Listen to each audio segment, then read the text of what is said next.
atas 4 bagian, yaitu stimulus yang tidak dibiasakan atau STD, seperti makanan yang selalu membangunkan reaksi tertentu seperti mengeluarkan air liur.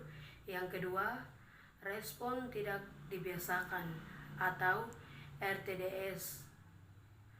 RTD seperti respon mengeluarkan air liur yang selalu keluar apabila STD muncul. Yang ketiga, stimulus yang dibiasakan atau SD, seperti bunyi lonceng, yaitu suatu peristiwa yang pada mulanya belum dilasimkan, tidak membangkitkan respon yang dihendak. Dan yang keempat, respon yang dibiasakan atau SD, seperti hanya mengeluarkan air liur setelah hanya mendengar. Yang selanjutnya, teori pengurangan dorongan dari Hull. Teori ini termasuk kelompok dari SR, diperkenalkan oleh Clark Hull tahun 1952, yang dibentuk berdasarkan teori Pavlov. Teori ini memiliki 4 tingkat pembelajaran. Yang pertama, berupa variabel bebas yang berdiri sendiri. Yang peringkat kedua dan ketiga berupa variabel penengah, dan yang keempat, variabel keempat berupa variabel tidak bebas atau tidak berdiri sendiri. Teori behaviorisme purposif dari Tolman. Teori ini menyatakan bahwa belajar harus dari keseluruhan dan dilanjutkan oleh bagian-bagian yang mempunyai makna satu sama lain. Teori medan Gestalt. Kata Gestalt sendiri berasal dari bahasa Jerman yang berarti keseluruhan. Dalam kaitan teori psikologi di sini, berarti bahwa di dalam pengamatan, pikiran tidaklah melihat secara bagian kecil-kecilnya saja, akan tetapi ia melihat secara keseluruhan, barulah ia melihat bagian-bagian kecilnya. Teori lateralisasi.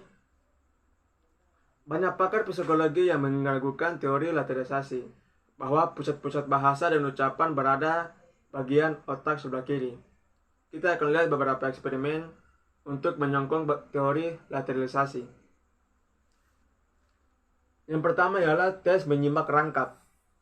Tes ini pertama kali diperkenalkan oleh ahli Broadbent pada tahun 1954, lalu dilanjutkan oleh ahli Kimura. Berikut adalah gambar eksperimen yang dilakukan oleh kedua para ahli ini. Hasil tes ini membuktikan bahwa telinga kanan yang direndasi oleh otak sebelah kiri lebih peka terhadap bunyi-bunyi bahasa dibandingkan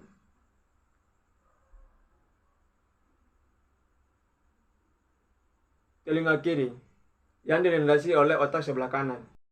Yang berikut ialah teori lokalisasi. Pusat-pusat bahasa dan ucapan berada di Dartborda dan Wernick. Berikut ialah contoh gambar yang bisa dilihat.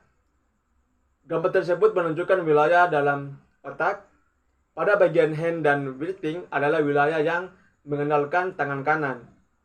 Sedangkan speech dan face adalah wilayah yang memproses bahasa lisan, terutama melalui telinga sebelah kanan.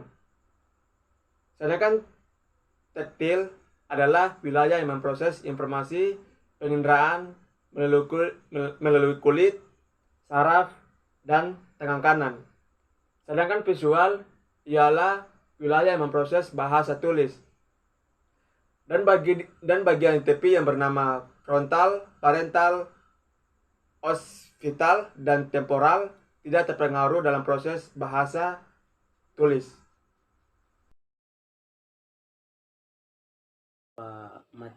Poin yang berikut yaitu otak wanita.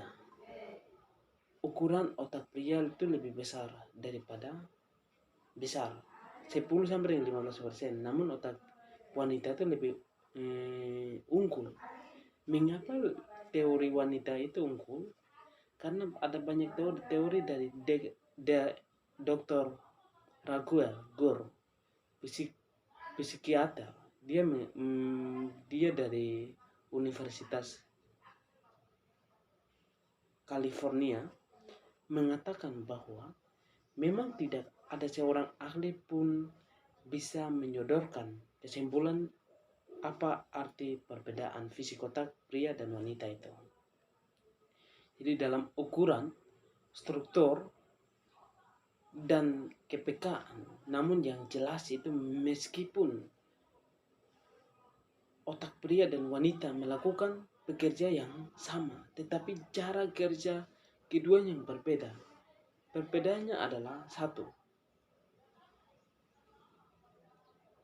seorang wanita dia menggunakan berbicara yang cerewet, tapi kesan yang cerewet menyampaikan kepada orang lain, tetapi dalam arti bahwa apa yang dicerewetkan oleh pria bukan hal negatif tapi hal positif.